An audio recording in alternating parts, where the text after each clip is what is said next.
Bonjour à tous, c'est Edouane et aujourd'hui on se retrouve pour parler un peu de 3D et vu que justement qu'on va dire c'est la rentrée des classes, peut-être certains d'entre vous vont vouloir peut-être construire un PC parce qu'ils ont une nouvelle vocation, c'est-à-dire c'est la 3D, voilà, peut-être qu'il y en a qui vont se lancer là-dedans. Et donc pour faire ça il faut une machine, voilà, il faut une machine. Alors certes sur ma chaîne j'ai déjà plusieurs vidéos pour vous aider à quel PC choisir ou quelle pièce utiliser. Mais maintenant, justement, je vais rentrer un peu plus dans les détails parce que voilà, en 3D, il y a vraiment beaucoup de domaines différents. Ouais. Il y a par exemple l'animation, la modélisation. Et le sujet sur lequel on va s'arrêter aujourd'hui, c'est tout ce qui est simulation de physique parce que voilà, moi je suis quelqu'un qui aime ça et c'est plus, on va dire, ma spécialité. Voilà, c'est quelque chose que je préfère faire que de la modélisation, de l'animation. Donc, si justement, comme moi, c'est aussi par exemple ce qui vous intéresse le plus en 3D, donc par exemple, ouais, simuler de l'eau, du feu, de la fumée ou d'autres choses, et bien justement, cette vidéo, elle est faite pour vous. Alors, elle peut être aussi faite pour ceux qui vont faire l'animation, parce que c'est pas impossible qu'un jour, justement, même en faisant de l'animation, vous ayez des simulations à faire. Voilà, donc ça pourrait quand même être intéressant à vous. Et justement, on va voir ensemble là, qu'est-ce qu'il faut comme PC pour justement faire la simulation. Et vous allez voir que les PC pour faire la simulation sont les PC justement qui coûtent souvent le plus cher, parce que justement, il y a beaucoup de choses à prendre en compte pour avoir un PC vraiment optimisé pour la simulation de physique. Alors déjà, il faudra bien choisir son logiciel parce que il y a plusieurs types de logiciels. Donc il y a les blenders les plus connus, 3ds Max, Cinema 4D et Houdini. Alors avant de parler du processeur, on va parler d'une autre pièce qui est très importante et que les gens n'y pensent pas vraiment, c'est le disque dur. Parce que vous voyez, quand vous faites une simulation, vous allez avoir des fichiers dans la mémoire cache et ils vont être inscrits sur un disque dur. Et ben déjà, la première chose à savoir, c'est que la vitesse d'écriture de votre disque dur va être très importante parce que si par exemple votre processeur calcule plus vite que votre disque dur écrit, et ben malheureusement votre processeur il sera bridé. Donc imaginez vous avez acheté le Threadripper 3990X et vous avez un SSD voilà, qui est pas super rapide, et ben malheureusement votre processeur il sera par le disque dur parce que malheureusement il ne pourra pas calculer plus vite que le disque sera capable d'écrire. Donc ça c'est la première chose à prendre en compte, et c'est vrai que les disques durs qui écrivent assez vite sont assez chers. Donc c'est pour ça que quand vous allez acheter votre SSD, regardez bien la vitesse d'écriture, c'est vraiment la chose la plus importante pour avoir des simulations qui soient assez rapides. Et en plus, il faut qu'il ait assez d'espace de stockage parce que ça va vite que ça monte à presque 1000 Go. Voilà, une simulation, c'est assez facilement, assez courant. Il suffit que justement, surtout si vous voulez par exemple des résultats vraiment assez pro, assez propres, voilà, qui se rapprochent vraiment par exemple de ce qu'on peut voir au cinéma ou à la télé. Là, les simulations, ce ne sera pas impossible qu'elles frôlent les 1000 Go, donc 1 Tera, voire 2. Donc c'est pour ça qu'il va falloir déjà un disque dur qui soit rapide et qui a un grand espace de stockage. Et ça, vous verrez que c'est quand même assez onéreux comparé par exemple à un SSD de base et à un SSD plus rapide. Et des fois en plus, ils sont plus fragiles. Donc justement, ce sera vraiment la première pièce à prendre en compte, c'est d'un SSD qui sera assez rapide. Alors moi déjà, par exemple, ce que j'ai fait, c'est que mon disque dur pour la simulation, c'est un disque dur à part. C'est-à-dire que sur le disque dur là, je m'en sers que pour ça. Justement, j'ai dédié un disque dur là-dessus parce que vu qu'ils sont quand même assez sollicités, parce que la simulation, justement, si on en fait assez souvent, ben, on le remplit assez vite. Donc j'ai préféré justement, au cas où il lâche, et ben celui-là, je peux le remplacer direct. Donc c'est pour ça que moi, ce que j'ai fait, c'est que j'ai mis aucune autre donnée dessus, à part des simulations que j'efface. Donc moi, c'est comme le conseil que je vous donne, comme ça, s'il y a un problème, au moins, vous perdrez juste soit les données d'une simulation au pire, mais vous perdrez rien d'autre. Donc c'est plus sûr que de mettre ça sur un disque dur qui a d'autres fichiers dessus, parce que là, vous allez perdre plus de choses, et pour récupérer, des fois, c'est pas possible. Alors ensuite, il faudra de la RAM. Alors c'est sûr que la RAM, ça va être quelque chose d'important.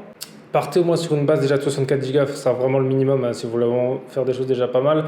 Et après, aller à 128 si c'est possible. C'est pour ça ce que je vous conseille, c'est, comme j'ai déjà dit dans d'autres vidéos, c'est de ne pas acheter des barrettes de 8, c'est minimum des 16 ou des 32, comme ça au moins les anciennes barrettes que vous voulez remplacer, vous n'aurez pas besoin de l'acheter, hop, soit vous achetez au compte-goutte par exemple des barrettes de 32, et puis dès que vous avez les moyens, vous en achetez d'autres, au lieu par exemple d'acheter des 8 que vous allez un jour enlever, parce que malheureusement si vous mettez 8 x 8, ça fait que 64, parce que sur les cartes mères de nos jours les Pokémon, on peut mettre que 8 slots, donc ce sera un maximum, donc c'est pour ça.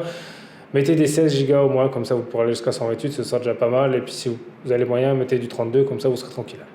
Et maintenant, on va parler de la partie la plus compliquée, c'est savoir quel processeur choisir, parce qu'on va voir ensemble que malheureusement, c'est pas si simple que ça, et que c'est pas juste on achète le processeur le plus cher. Par exemple, on achète le Threadripper 3990X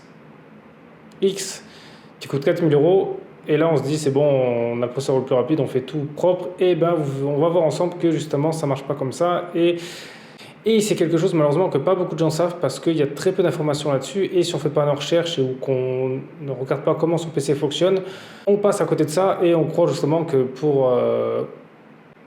par exemple pour simuler une simulation, il faut le plus de cœur possible et qu'avec ça on est le plus rapide. Donc déjà on va commencer par le logiciel que vous allez utiliser. La première chose à savoir c'est que déjà en fonction du logiciel que vous utilisez, la simulation risque d'être différente, c'est-à-dire que le moteur qui est utilisé pour faire la simulation peut varier d'un logiciel à l'autre.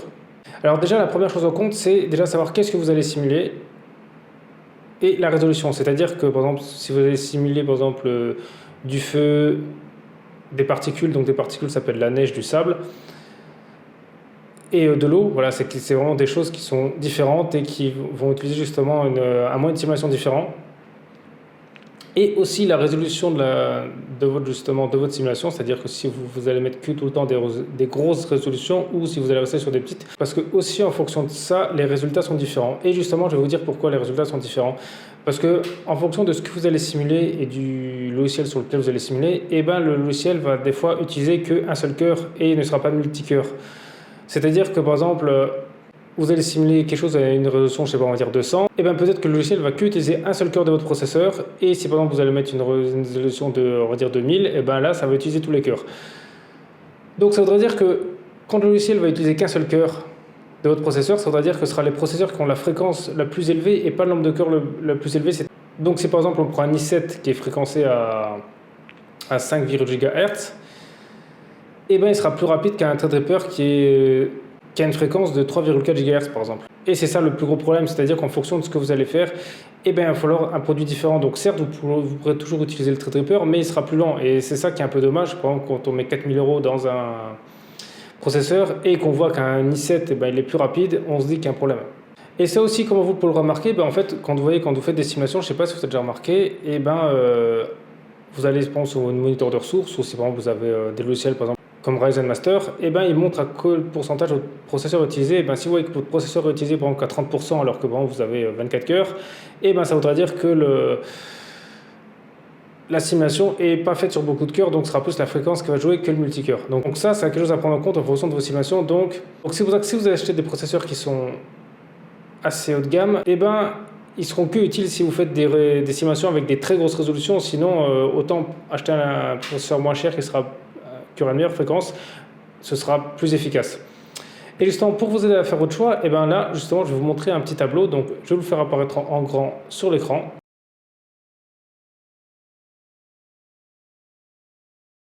Voilà, comme ça, mettez pause si vous le regardez en détail. Donc, en fait, c'est un tableau qui a été fait sur le logiciel Houdini, donc c'est un logiciel de simulation. Et c'est un test, justement, avec tous les processeurs et différents types de simulation avec des résolutions différentes. Donc en fait, la colonne de gauche à chaque fois, c'est la colonne avec la plus grande résolution. Et c'est là qu'on se rend compte qu'il y a des sacrées surprises justement en fonction de la résolution et de ce qu'on simule aussi. Parce que par exemple pour le feu, on voit que le Hilton i9 eh ben, il fait mieux que le Threadripper 3990X. Alors certes de 4 secondes juste, mais c'est quand même abusé pour la différence de prix qu'il y a entre les deux. Et donc rien qu'en voyant ça, on se dit que c'est un peu un casse-tête pour choisir un PC. Et aussi vous avez une autre pression sur ce tableau. À côté c'est marqué W ou L. Et en fait W c'est pour Windows et L c'est pour Linux. Et on voit que des fois Linux fonctionne mieux que sous Windows. Donc là certes je vous ai parlé que l'Intel i9 est plus rapide justement que le Threadripper 3990X. Mais si on regarde en bas, on voit que par exemple justement les Threadripper avec un peu moins de cœur, ils fonctionnent mieux alors qu'eux ils sont cadencés moins comme que le Intel i9. Donc c'est pour ça que c'est là d'où vient le casse-tête, c'est que en fonction justement des logiciels ou des simulations, ça peut être un mix entre le nombre de cœurs et le nombre de fréquences. Parce que justement, les Threadripper, par exemple le 3960X, il est comme moins fréquencé que l'Intel i9 et il a plus de cœurs. C'est pour ça qu'on voit que c'est comme un casse-tête parce qu'il y a quand même un écart assez conséquent. Et au moins, je pense que grâce à ce tableau, justement, vous allez pouvoir savoir quel on va dire, processeur sera le mieux pour vous, celui qui aura le meilleur compromis en fonction de ce que vous allez faire. Mais après, par contre, comme je vous ai dit, quand on voit les hautes résolutions, on va dire, à part pour tout ce qui est particules, donc le sable, etc., la hiérarchie est respectée, c'est-à-dire que soit l'eau ou pour le feu, c'est les processeurs justement qui ont le plus de cœur qui sont maîtres. Donc là, si vous allez faire des grosses simulations, eh ben, voilà, vous savez quel processeur acheter. Donc c'est pour ça, si vous achetez un processeur très très haut de gamme, eh ben, ce sera mieux qu'il ait une utilité justement pour faire des simulations assez haute. C'est pour ça que quand on voit ça, pour moi, le meilleur compromis, justement, on va dire un très bon, sans acheter le plus cher, ce serait le 3960X ou le 70X parce que justement, on va dire, ils sont un peu plus abordables que le celui à 4000 euros et ils sont des résultats comme assez bons. Il n'y a pas trop d'écart avec les autres, avec le plus cher et ils sont quand même meilleurs que les i9. Donc pour moi, ce serait vraiment le meilleur compromis, ce serait de prendre le 3060X. Donc de toute façon, en plus, c'est celui que j'ai acheté. Donc ça, j'ai fait une petite vidéo justement de test dessus, s'il faut la regarder un peu pour savoir ce qu'il en est. Pour moi, justement, ce serait le meilleur compromis à l'heure actuelle avant qu'il y ait une nouvelle génération de processeurs.